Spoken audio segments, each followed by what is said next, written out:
Welcome to Trips on a Tankful, where we take you to destinations close to major cities that you can get to with just a tank of gas. We're Howard and Caitlin of the New State Nomads, and whether you're traveling from Los Angeles or San Diego, the desert playgrounds of Palm Springs and Joshua Tree offer awesome dining, unique experiences, and only a single fill-up to get you there. Only about 100 miles from Los Angeles, Palm Springs rose to fame as a playground for the rich and famous. Marilyn Monroe, Frank Sinatra, Elizabeth Taylor, and many more could be found dining in swanky restaurants and sipping martinis in exclusive clubs. Its laid-back vibe and nearly perfect weather has continued to lure visitors looking for a fun weekend getaway. There are plenty of great places to stay, all within a short distance from the action. We've stayed at the Palm Springs RV Resort multiple times, and there are lots of fun, retro hotels to choose from. If you're looking to walk in the footsteps of some of those famous celebs, Ingleside Inn was a favorite to the stars and is home to one of Frank Sinatra's favorite hangout spots, Melvyn's. If you get there early, you can grab a seat at the bar and enjoy a delicious craft cocktail. Yummy. The Purple Room is another legendary spot that was frequented by stars like Frank Sinatra and Dean Martin. They have a great happy hour menu, and there's no cover charge on certain days of the week. Plus, you're treated to wonderful live music and a super fun atmosphere. After walking around and taking in all the sights and sounds of downtown Palm Springs, you'll have worked up an appetite for sure. We recommend Shermans, an award-winning sandwich shop. I had a ribbon with a twist, piled high with delicious corned beef sandwiched between two latkes, or potato pancakes. It was incredible, but make sure you save room for dessert. They offer a wide assortment of decadent cakes and pies.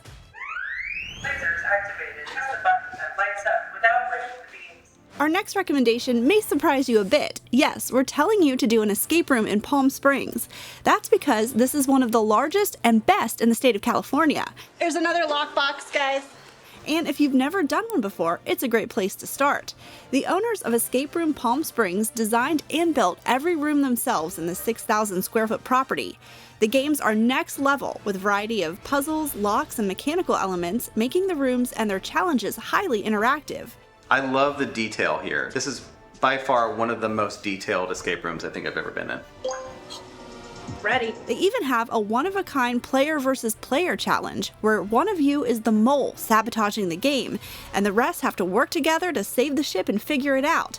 It was definitely a highlight of our time in Palm Springs. We did it! Yeah! You can't come to this area without tasting and learning about one of the most interesting crops in Southern California, dates.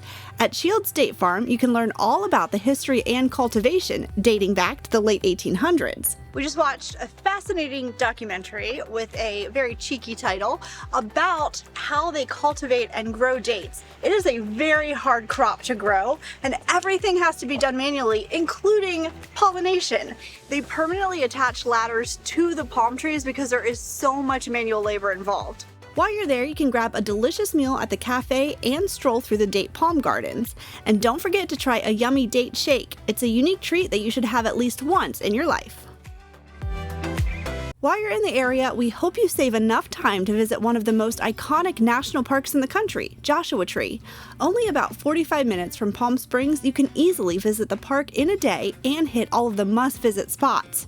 All right, so our first stop is the Cottonwood Springs, and it's a trail, but it's really like a walk. This is one of several oases inside Joshua Tree National Park, and it's really interesting because it's actually a crack in the earth's surface where water comes up, and so it allows conditions for these beautiful, massive palm trees to grow in the middle of the desert where there's nothing else like this around.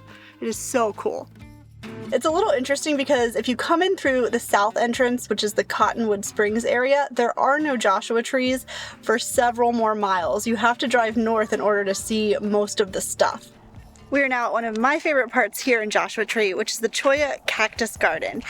And these look super fluffy and cuddly, but they are anything but that. They're also known as jumping cactus because they literally will jump out of nowhere and attach themselves to you. You'll have spikes in your shoes or on your socks or on your pants, so you always want to check yourself before you get back into the car.